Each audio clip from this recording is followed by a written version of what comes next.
Hi, everyone. We are Team 10. We have Clayton Dixon, Brian Mendoza, Sabrina Smith, and myself, Yushuang Go.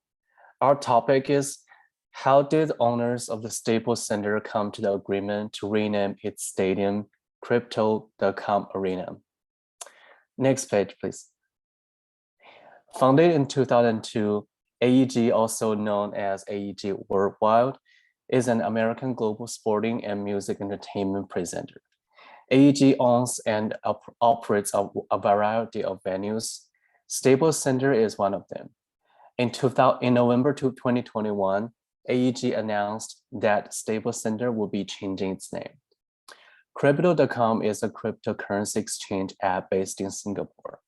It also has several sports-related sponsorship deals with the UFC, Formula One, and others. It was also only founded in 2016, proving cryptocurrency's significant growth in popularity in recent years. Now, Clayton will talk more about the background and the timeline of the deal. Yeah, thanks, Hank. So the deal to change the name from Staples Center to Crypto Arena was made happen via a $700 million down payment in agreement for 20 years that will be named the Crypto Arena. This was a two-party negotiation between Crypto.com, which is a Singapore-based company, and AEG, which was the owner and operator for the naming rights when Staples Center bought it back in 1999.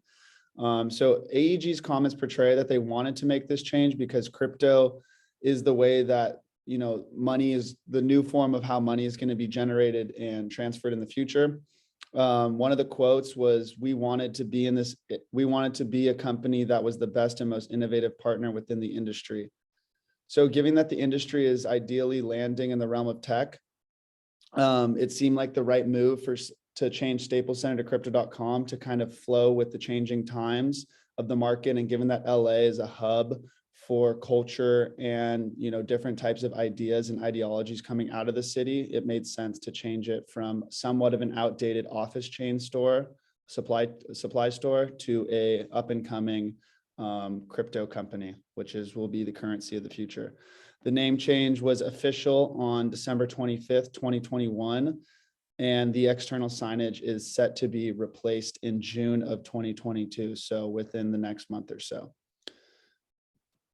So here is a little bit of the ownership's timeline. So AEG has been the sole operator for the naming rights for the home of the Los Angeles Lakers, Kings, Clippers, Sparks, and other teams since 1999 when the stadium was first opened. So if you turn your attention to the image on the left, Staples purchased the naming rights from AEG for $116 million. They purchased the rights for 20 years, so they would have had it until 2019.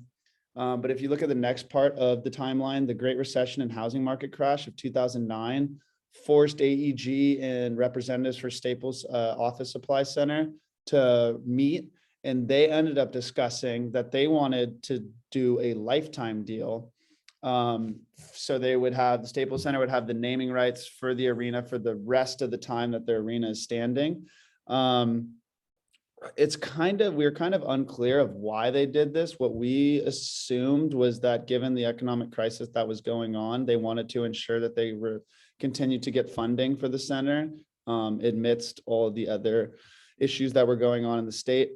We don't have an exact number, but it can be estimated that they paid more than $200 million on top of the initial $116 million agreement for the lifetime naming rights.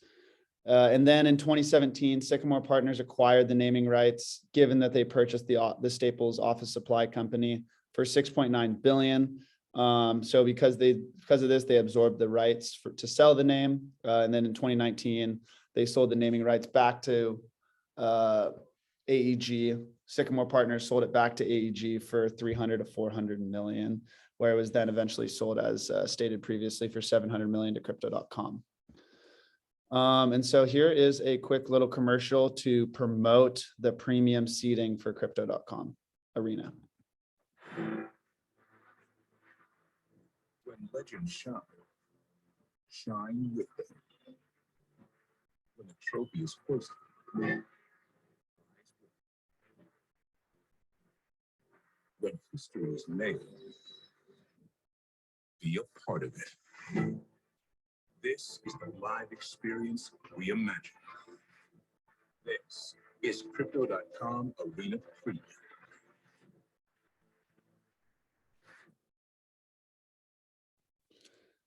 So yeah, we chose to show this clip because we feel that it really details the image that the company is trying to convey by buying the naming rights of the arena. So obviously this is an ad for the premium seats section. So we kind of thought that this was a promotional video to put out what people can strive for if they use their product, use their service of Crypto.com. They have the potential to, make a lot of money and get to a point in their lives where they can be taking part of these, high-end events where they can, rise with the LA Kings winning the Stanley Cup or be a part of the big moments that the Lakers or the Sparks are putting on.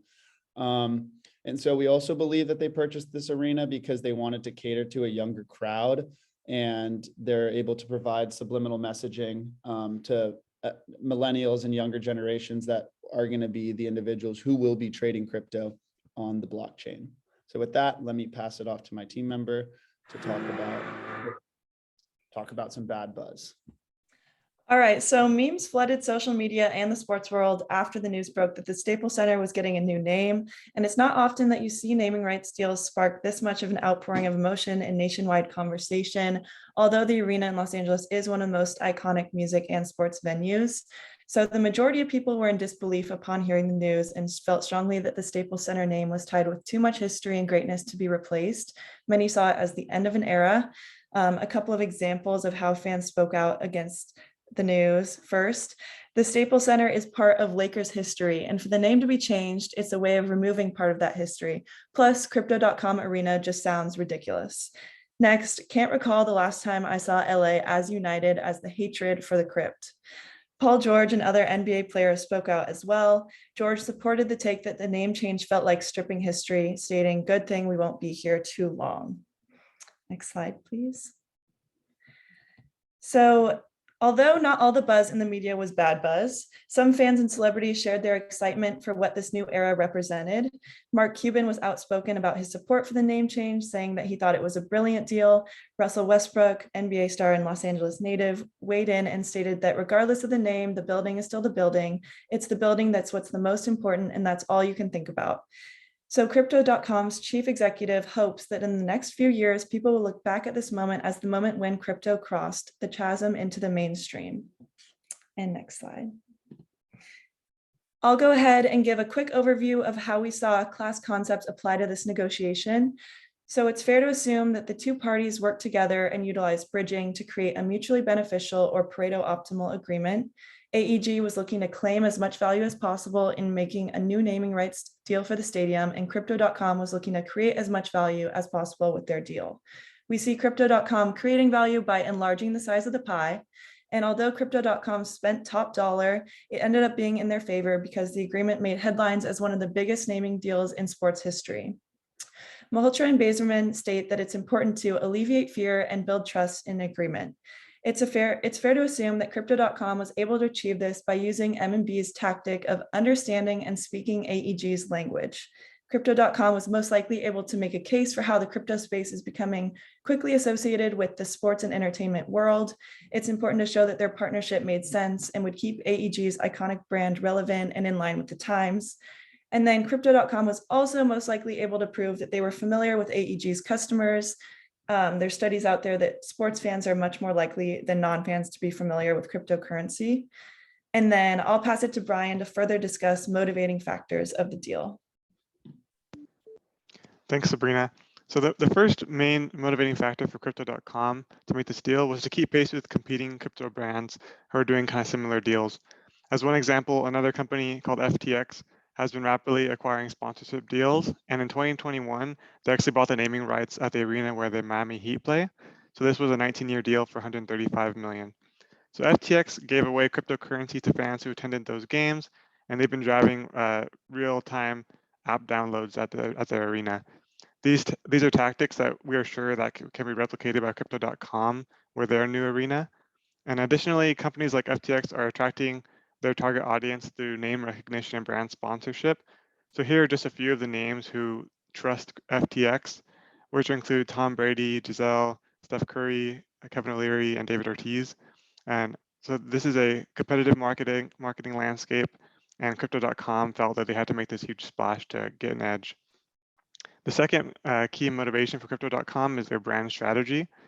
There are a rapidly growing amount of competitors in this blockchain financial industry, and with the majority of the customers being younger and more tech-oriented, crypto has to find ways to get their name in front of their target audience. And in this case, it was a Staples Center for young sports fans and well-off residents in LA. Following this deal, Crypto.com sat as the 9th ranked app for ad revenue, which demonstrates that these types of acquisitions and this name familiarity strategy is working for them. A year ago, crypto was a $265 billion industry, and now it's well over 1.3 trillion. So as revenue and fees are growing, it has turned into a race for sponsorship. We foresee Crypto.com and their competitors continuing to do creative deals to distinguish themselves in this space, where there still isn't a clear leader, and where a majority of people are still trying to really understand the technology and the product offerings. Next slide, please. So to wrap up this presentation, I want to run through a mock of how our group feels this negotiation occurred. The details of this negotiation have not been made public. And while all of our team members tried to contact members of the AEG LA office and members of Crypto.com through LinkedIn, we unfortunately didn't get any additional insight. Therefore, we have decided to just outline what we think most likely occurred to get this deal done. Given the fact that AEG bought the naming rights back in 2019, they have been sitting on this and holding all the cards to find the right deal and for the right price. Therefore, most likely Crypto.com was the one who approached AEG to begin negotiations. In this case, for two reasons, it's likely Crypto.com made the first offer. The first is that Crypto.com probably wanted to try and set a low anchor for what they anticipated would be a record-setting deal. And two, AEG knew they held leverage and figured hearing a first offer wouldn't affect them unless it was higher than what they might have offered in the first place. In terms of who had the stronger BATNA, AEG wins this since it owns the most famous stadium and has nothing but time and options to sell the naming rights. On the other hand, for Crypto.com, there is only one Staples Arena in the where the Lakers play that's really famous worldwide. So based on a YouTube video that featured the CEO of Crypto, this deal was just the beginning of their brand strategy of acquiring premier locations worldwide and then going to more regional and local levels. The logic here is that acquiring this world-renowned naming rights deal was central to their brand expansion, so they had to make it happen. Crypto was already forecasting projections of user adoption and brand visibility that they hoped this $700 million investment would bring in billions of additional dollars over time. For this reason, it is likely that Crypto.com was a creative lead in this negotiation, possibly proposing a bridging or contingency strategy. This may have taken the shape of future price cuts based on arena revenue or other extension triggers for the years to come that are baked into this deal. So who ultimately won this deal? While the price was steep, this brings new market potential and brand visibility for one of the most iconic venues to a growing crypto company. In exchange, AEG was able to move off from Staples Center and move to a young and engaged crypto audience. In addition, the players on the Lakers, Clippers, and Kings who use this arena are rapidly moving toward preferring cryptocurrency in their salaries. So this provides AEG potential big names to jump on board the crypto company that owns naming rights. Therefore, it seems like it's a win-win at this point. And if this did happen to be a contingency agreement, then the future will play out with the winner through incentives and payments down the road. In a sense, this is a gamble on who has better information and forecast. And this is the single largest naming rights in the US history. And at this point, it looks like it's possible that both sides are going to come out winning from this. This concludes our presentation, and thank you for your time.